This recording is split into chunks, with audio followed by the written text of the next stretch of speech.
Dictation will start after 5 seconds.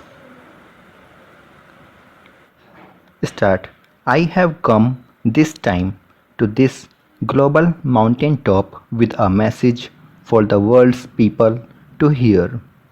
Our focus as a world united must be on doing everything we can to triumph over the pandemic with determination, dedication, and discipline. We are not in a race against each other. We are in a race against the virus. The global failure to share vaccines, tests, and treatments, including oxygen, is fueling a two-track pandemic. The haves are opening up while the have-nots are locking down. The longer this disparity persists, the longer the pandemic will drag on, and so will the social and economic turmoil it brings. I have called for a massive global push to vaccinate at least 10% of the population of every country by September, at least 40% by the end of the year, and 70% by mid next year. If we can reach those targets, we can not only end the pandemic, we can also reboot the global economy. The COVID-19 pandemic has taught us all many painful but important lessons. One of the most important is that when health is at risk, everything is at risk. That's why WHO's top priority is universal health coverage. Our vision is a world in which all people can access the health services they need where and when they need them without facing financial hardship. And indeed, Japan is a global leader in universal health coverage and a perfect example of its benefits. I am often asked when the pandemic will end. My answer is equally simple. The pandemic will end when the world chooses to end it. We have the tools to prevent transmission and save lives. Our common goal must be to vaccinate 70% of the population of every country by the middle of next year. President Bash, Your Royal Highnesses, Excellencies, distinguished guests, dear colleagues and friends, good morning. I would like to thank and pay respect to Prime Minister Suga and the government and the people of Japan for hosting the Tokyo Olympic and Paralympic Games, sporting events that give hope to the world.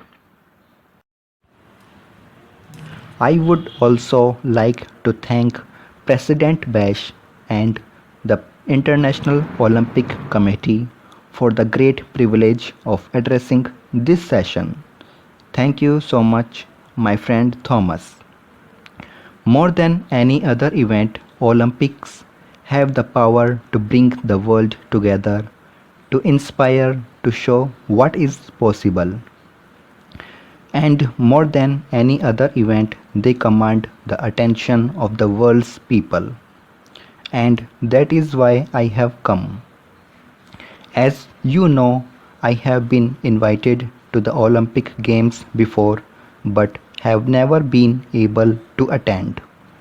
I have come this time to this global mountain top with a message for the world's people to hear. In fact, I have come to answer a question. It, it is a question I am often asked and which the people of the world are asking: when will this pandemic end? Indeed, the COVID-19 pandemic has asked us many questions about ourselves and about our world. The pandemic is a test and the world is failing. More than 4 million people have died and more continue to die. Already this year, the number of deaths is more than double last year's total. In the time it takes me to make these remarks, more than 100 people will lose their lives to COVID 19. And by the time the Olympic flame is extinguished on the 8th of August, more than 1 lakh more people will perish. Millions of survivors continue to suffer from the long term health consequences of COVID 19, which we are still learning about. The people of the world are sick and tired, sick of the virus, sick of the lives and livelihoods it has taken, sick of the suffering it has caused, sick of the restrictions and disruptions to their lives, sick of the turmoil it has caused to economies and societies, sick of the dark clouds it has cast over our futures.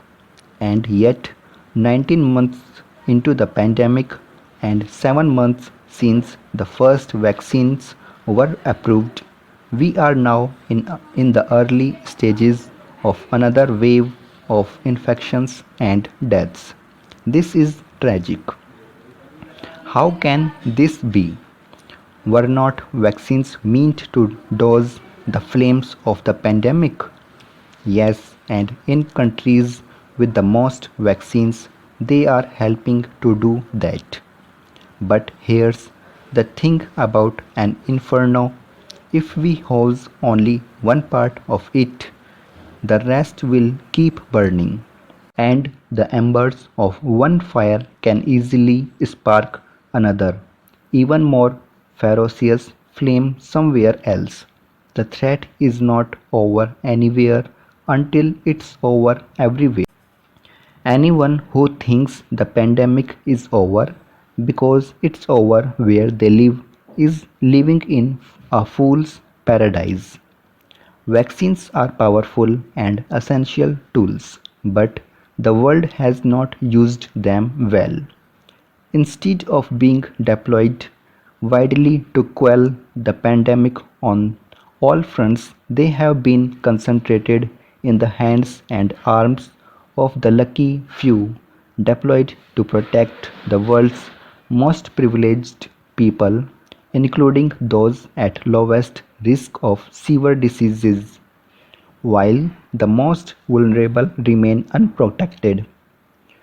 More than 3.5 billion vaccines doses have been administered globally, and more than 1 in 4 people have received at least one vaccine dose. On the surface, that's good news, but it marks a horrifying injustice. 75% of vaccines have been administered in just 10 countries. In low income countries, only 1% of the people have received at least one dose, compared with more than half of people in high income countries. Some of the richest countries are now talking about third booster shots for their populations, while health workers, older people, and other vulnerable groups in the rest of the world continue to go without. The global failure to share vaccines, tests, and treatments, including oxygen, is fueling a two track pandemic. The haves are opening up while the have nots are locking down. This is not just a moral outrage, it is also epidemically and economically self defeating. The longer this disparity persists, the longer the pandemic will drag on, and so will the social and economic turmoil it brings.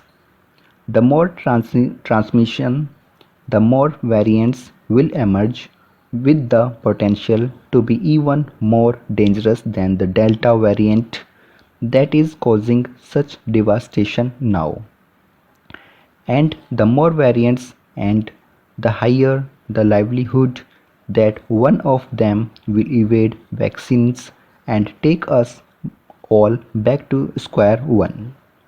None of us is safe until all of us are safe.